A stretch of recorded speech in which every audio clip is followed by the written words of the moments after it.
Hello friends, welcome to learn education centre. तो आज के इस वीडियो में हम लोग कक्षा 10वीं के प्रश्नावली 1.1 के दूसरा नंबर क्वेश्चन को सोल्व करेंगे। पहला नंबर सवाल को हम लोग सोल्व किए थे, उसका वीडियो अपलोडेड है, आप जरूर देख लें। ठीक है, तो देखिए दूसरा नंबर क्वेश्चन है, दर्शाइए कि कोई भी धनात्मक विषम पूर्णांक 6q+1 या 6q+3 या 6q+5 के रूप का होता है जहां q कोई पूर्णांक है। तो चलिए इस क्वेश्चन को यहाँ पर हमने लिख लिया है। तो ये जो क्वेश्चन है वो थोड़ा सा थ्योरेटिकल बनेगा। ठीक है, यहाँ पर क्वेश्चन में कहा गया है कि कोई भी धनात्मक विषम पूर्णांक को आपको लेना है और यहाँ पर 6q+1 या 6q+3 या तो 6q+5 के रूप का होता है जहाँ पर q जो है वो कोई भी पूर्णांक है। तो यहाँ पर हम देख रहे हैं कि विषम पूर्णांक बोला है, तो यहाँ पर देखिए 1, 3, 5। ठीक है, तो ये विषम है। तो यहाँ पर जब ये विषम संख्या है तो इसको हमको प्रूव करना है।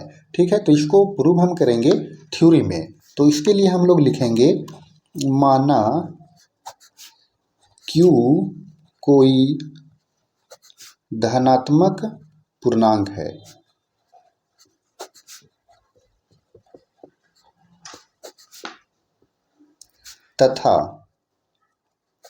तथा b बराबर 6, यानी कि यहाँ पर 6 है और यहाँ पर भी 6 है, तो इसीलिए हम लोग मान लिए हैं b बराबर 6। तब यूक्लिड विभाजन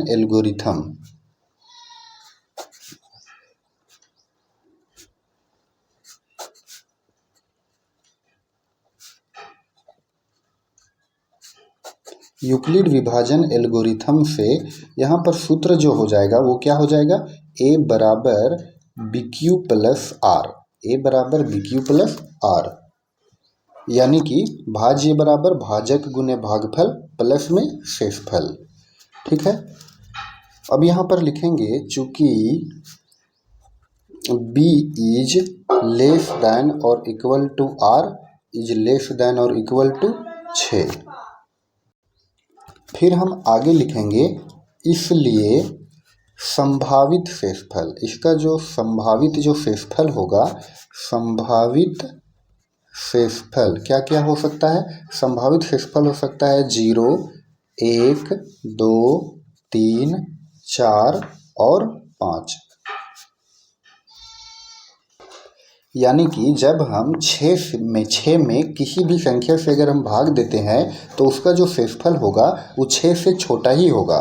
तो वो संख्या 0, 1, 2, 3, 4 और 5 हो सकता है, लेकिन वो 6 नहीं हो सकता है। ठीक है, उसके आगे हम लिखेंगे अर्थात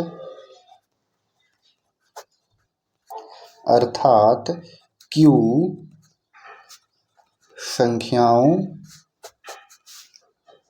6q, 6q+1, यहाँ पर हम 6q+0 भी लिख सकते हैं। ठीक है, 6q+1, 6q+2, 6q+3, 6q+4 या 6q+5 के रूप का होता है। तो यहाँ पर हमको क्या बोला था, यहाँ पर हमको बोला है धनात्मक विषम पूर्णांक जो है वो 6q+1, 6q+3 या 6q+5 के रूप का हो सकता है, वो आप प्रूव कीजिए। तो यहाँ पर हम देख रहे हैं कि यहाँ पर हम लाए हैं 6q+1, 6q+3 और 6q+5। यहाँ पर प्रूव हो गया। क्यों प्रूव हो गया, क्योंकि यहाँ पर बोल दिया है कि सिर्फ हमको लेना है धनात्मक विषम पूर्णांक। तो जब हमारा यहाँ पर इतना पूर्णांक हो गया, देखिए 6q हो गया, 6q+1 हो गया, 6q+2 हुआ, 6q+3, 6q+4 और 6q+5, ये हो गया धनात्मक पूर्णांक। लेकिन हमको यहाँ पर लेना है विषम पूर्णांक। तो लिखेंगे अतः धनात्मक विषम पूर्णांक, धनात्मक विषम पूर्णांक जो हो जाएगा वो 6q+1 यहाँ है और फिर 6q+3 या 6q+5 के रूप का होता है। ठीक है, तो इस तरह से इस सवाल को हम लोग प्रूव कर लिए, तो लिख देंगे प्रूव्ड। ठीक है, चलिए अब हम लोग चलते हैं तीसरा क्वेश्चन। देखिए तीसरा नंबर क्वेश्चन कहा है कि किसी परेड में 616 सदस्यों वाली एक सेना यानी कि आर्मी की टुकड़ी को 32 सदस्यों वाले एक आर्मी बैंड के पीछे मार्च करना है। दोनों समूहों को समान संख्या वाले स्तंभों में मार्च करना है। उन स्तंभों की अधिकतम संख्या क्या है जिसमें वे मार्च कर सकते हैं। ठीक है, तो यहाँ पर हमको निकालना है स्तंभों की संख्या। तो यहाँ पर हम देख रहे हैं कि यहाँ पर हमको दो डिजिट देखने को मिल रहा है, एक है 616 और दूसरा है 32। तो यही दोनों डिजिट को लेकर के हम सोल्व करेंगे। तो इसको हम क्या निकालेंगे, इसको हम लोग निकाल देंगे HCF। क्यों निकालेंगे HCF? क्योंकि यहाँ पर बोला है अधिकतम संख्या, और HCF मतलब क्या होता है? HCF का मतलब होता है हायर कॉमन फैक्टर, यानी कि उसका सबसे हाई वैल्यू निकलता है। तो यहाँ पर भी वही चीज़ बोला है, अधिकतम संख्या। तो चलिए इसको बनाते हैं। ठीक है, तो देखिए यहाँ पर हम लिखेंगे माना संख्या 32 तथा 616। तो अब यहाँ पर देख रहे हैं कि छोटी संख्या कौन है, 32 है, और बड़ी संख्या 616। तो यहाँ पर 32 से हम 616 में भाग दे देंगे। क्यों देंगे भाग? क्योंकि यहाँ पर हम विभाजन एल्गोरिथम यानी कि यूक्लिड विभाजन एल्गोरिथम का प्रयोग करके HCF ज्ञात करेंगे, और जितना भी HCF आएगा वही इसका आंसर भी हो जाएगा। तो 32 से 616 में भाग दीजिए। देखिए 32 दो डिजिट का है, तो 61 में भाग देंगे तो 32 दूनी 64 हो जाएगा, बड़ा हो जाएगा। तो 32 एकम 32, एक में 2 नहीं घटेगा तो 11 में 2 9, फिर यहाँ पर क्या बचा 5, 5 में 3 2। अब यहाँ पर उतारेंगे 6।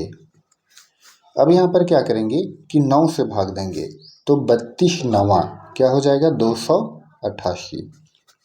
फिर यहाँ पर घटा दीजिए, 6 में 8 नहीं घटेगा तो 16 में 8 8। अब क्या बचा यहाँ पर 8, 8 में 8 कट जाएगा। ठीक है, अब देखिए 8 यहाँ पर बचा, तो फिर 8 से हम भाग देंगे 32 में।